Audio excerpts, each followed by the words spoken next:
방언에 대해서 어떻게 정리하면 좋을까요? 이것도 좀 좋은 질문입니다. 한번 찾아봅시다. 고린도전서 12장 보시겠습니다.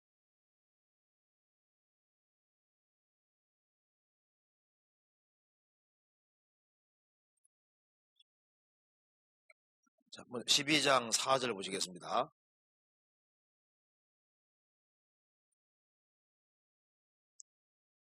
은사는 여러 가지나 성령은 같고 직임은 여러 가지나 주는 같으며 또 역사는 여러 가지나 모든 것을 모든 사람과 역사하시는 하나님은 같으니 각 사람에게 성령이 나타나심을 주심은 유익하게 하려 하심이니라.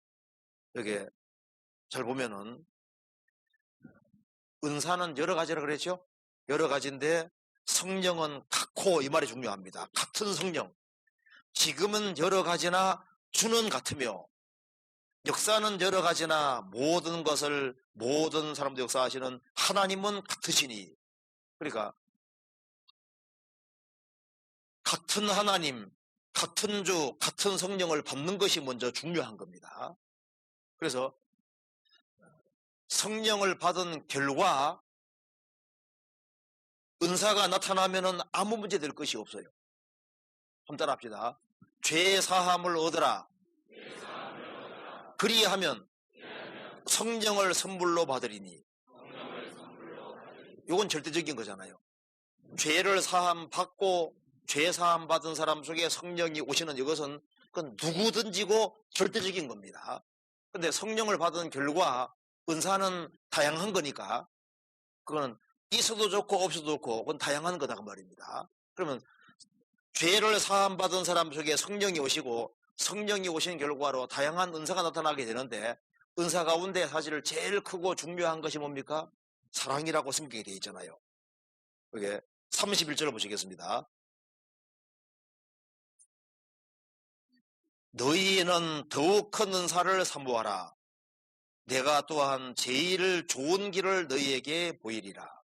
그러니까 죄를 사함 받은 사람 속에 성령이 선물로 들어오시고 성령을 선물로 받은 사람이 성령으로 말미암아 여러 가지 은사들이 나타나는데 은사 중에서 더욱 큰 은사, 제일 좋은 길이 뭐냐 하면서 13장에 사랑을 얘기하고 있는 겁니다. 그러니까 구원을 받고 죄를 사함 받고 성령을 받은 결과 정말 하나님을 사랑하고 이웃을 정말 사랑할 수 있다면은, 불신자들을 정말 사랑할 수 있다면 그 사람은 제일 큰 은사를 가지고 있는 거라고 할 수 있는 거예요.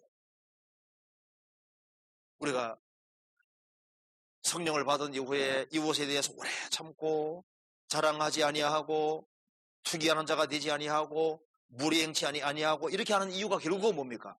주님을 드러내서 다른 영혼을 건지려고 하는 거잖아요. 그래서 한 사람이 구원을 받은 이후에 하나님과 이웃을 사랑하고 불신자들을 정말 불쌍히 생각하고 주님 품으로 건지는데 열심을 다한다면은 그건 가장 중요한 은사를 가지고 있다고 할 수도 있는 거예요. 그건 제일 좋은 길이다 그 말입니다. 이해되시죠? 그런데 요즘은 이렇게 됩니다. 성령을 받았대요. 그런데 그럼 거듭은 나셨습니까? 거듭나지는 않았어요. 이게 문제거든요. 그러니까 이제 방언은 하는데 거듭은 안 왔다 그 말입니다. 이적은 행하는데 거듭은 나질 않은 거예요. 병 고치는 은사는 있는데 거듭은 안 났거든요. 아프리카의 목사님들 10명 이상이 서울중앙교회에 와서 한 달간 풀로 공부했잖아요. 하루에 3번씩 했거든요. 아침, 점심, 저녁 3번 했습니다. 근데 그분들이 얘기를 하는데요. 우리가 거듭나기 전에 다 기적과 능력을 행한 사람들입니다. 마태복음 1장에 주의 이름으로 선자 노릇하고 귀신 내쫓고 많은 권능 행하고 우리가 다 했던 사람인데 주님 말씀 모른다 그랬죠? 우리가 다 방언하고 병 고치고 기적 행하고 귀신 내쫓고 아프리카 귀신이 그렇게 많답니다. 내쫓고 그렇게 했는데 신기하게도 거듭나니까 그 능력이 다 없어져 버린 거예요. 그리고 아프리카에서 복음 전해서 목사님이 거듭나면 또 자연스럽게 방언 이적 다 사라지는 거예요. 우리가 구원받기 전에 그거 잘했습니다. 그러니까 은사들은 가지고 있었는데 성령은 받지 않았던 거예요. 그러니까 거듭나지 않고도 얼마든지 그런 것이 되거든요. 그러니까 성령을 받은 결과로 무슨 방언이 나왔다, 아무 문제 될 것이 없습니다. 그렇잖아요. 제가 어떤 자매님이 와서 얘기하더라고요. 제가요 확실히 거듭났습니다.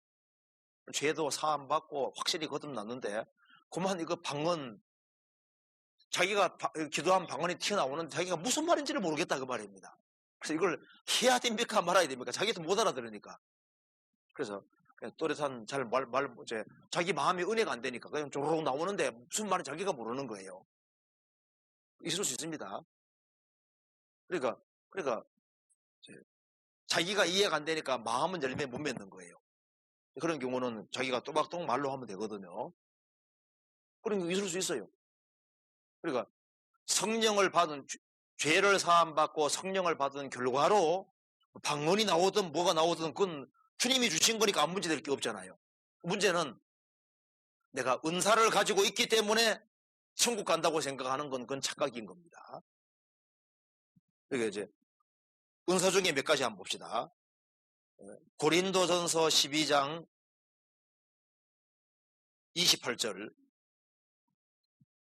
하나님이 교회 중에 몇을 세우셨으니 첫째는 사도요, 둘째는 선지자요, 셋째는 교사요, 다음은 능력이요, 다음은 병 고치는 사와 서로 돕는 것과 다스리는 것과 각종 방언하는 것이라. 그럼 여기 이제 선지자, 교사, 능력, 병 고치는 사, 그리고 제일 마지막에 각종 방언 나와 있죠. 그럼 성경에 마태복음 7장에 보면은 선지자 노릇하고 귀신 내쫓고 능력 행하고 했지만 주님 모른다고 했잖아요.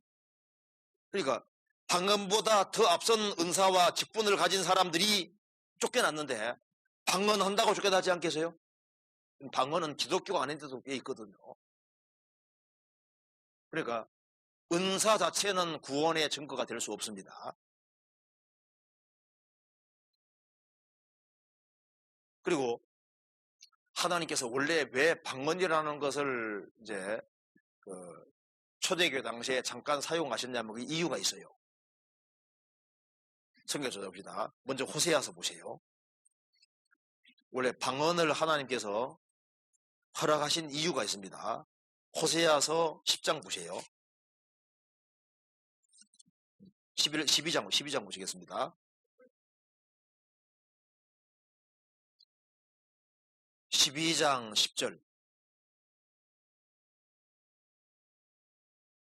내가 여러 선지자에게 말하였고 이상을 많이 보였으며 선지자들을 빙자하여 비유를 베풀었노라. 처음엔 하나님께서 이스라엘 백성들에게 선지자들을 보내서 말씀하셨습니다.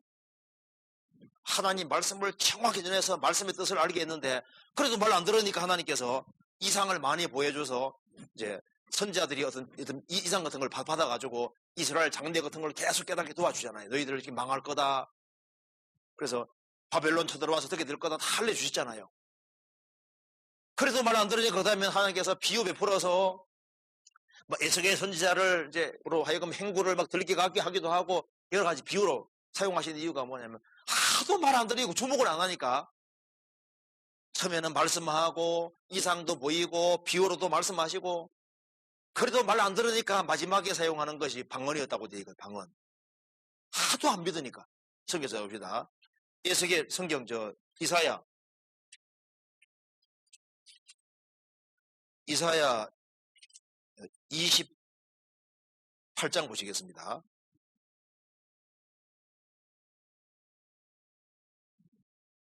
9절.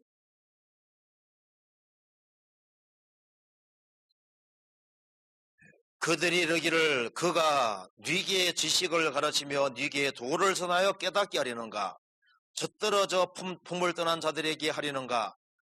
대저 경계에 경계를 더하며 경계에 경계를 더하며 교훈에 교훈을 더하며 교훈에 교훈을 더하되 여기서도 조금 저기서도 조금 하는구나 하는도다.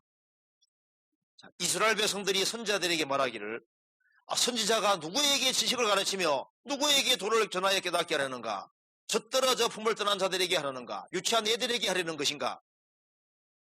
대저 경계하고 또 경계하고 경계하고 또 경계하고 교훈하고 또 교훈하되 성경 여기서도 조금 저기서 조금 하고 반복적으로 계속 얘기를 하는데 우리가 기가 아프게 들었는데 그거 그만 얘기하라 그 말입니다. 우리가 유치원생이냐 그 말입니다. 그러니까 이스라엘이 안 돌이키니까 하나님께서 여러 가지 방법으로 계속 말씀하시니까 아이고 반복적으로 듣는 거 귀찮다 그 말입니다. 우리가 유치원생이 다 알아들었는데 그런데 안 돌이키니까요. 그래서 계속 말씀해도 이스라엘 민족이 안 들으니까 이렇게 하는 겁니다. 11절 같이 읽겠습니다. 11절. 그러므로 생소한 입술과 다른 방언으로 이 백성에게 말씀하리라 하시리라. 그러므로 생소한 입술로 말씀하겠다. 그리고 다른 방언으로 이 백성에게 말하리라. 어느 사람 말씀 주목 안 하다가 있잖아요. 이제 뭐 통역 세워가지고 하면 또 괜히 약간 주목하는 사람이 있거든요. 우리 이번에 삼족 통역했습니다. 이제 미주 수양회 할 때 제일 마지막 날에는 한글로 하고 영어로 하고 스페인 말로 하고 3종으로 했었거든요. 그러니까 이제 성경에 관심 없는 사람도 3종으로 하면 또 괜히 또 관심 받는 사람도 있어요. 네. 자기 나라 말로 듣는 것은 잘 주목 안 해도 다른 나라 말로 들으면 또 그런 거 있거든요. 또 괜히 한국 사람이 말할 때는 안 듣다가 또 외국 사람이 와서 한다면 또 괜히 또 관심 주는 사람이잖아요. 하도 말 안 들으니까 다른 방언으로 그렇게 말씀하면은 주목을 시킬까봐 그렇게도 하시는 거예요. 그러니까 하도 안 믿으니까 이렇게 사용하셨던 거예요. 고린도 전서 14장 보시겠습니다. 이걸 인용해서 이렇게 말했습니다.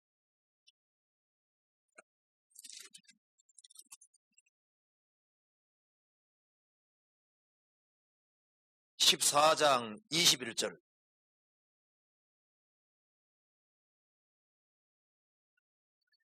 율법에 기록된 바 주께서 가라사대 내가 다른 방언하는 자와 다른 입술로 이 백성에게 말할지라도 저희가 오히려 듣지 아니하리라 하였으니 그러므로 방언은 믿는 자들을 위하지 않고 믿지 않는 자들을 위하는 표적이나 예언은 믿지 아니하는 자를 위하지 않고 믿는 자들을 위함이니 그러므로 온 교회가 함께 모여 다 방언으로 말하면 무식한 자들이나 믿지 않는 자들이 들어와서 너희를 미치다지 않겠느냐. 그러니까 하도 말 안 들으니까 하나님께서 다른 방언하는 자와 다른 입술로 이 백성에게 말할지라도 안 들을 것이다. 그러니까 방언은 믿는 자들을 위하지 않고 믿지 않는 자들을 위한 표적이니. 그러니까 잘 안 믿고 덜 믿는 사람이지 않습니까? 그런 사람들을 위해서 초대교회 때 방언이 있었던 거예요. 그래서 이 방언 얘기가 제일 많이 거론되는 데가 고린도 교회입니다. 가장 말씀 많고 문제 많은 교회입니다. 그러니까 방언하는 것이 꼭 신앙 좋다는 증거가 아니에요.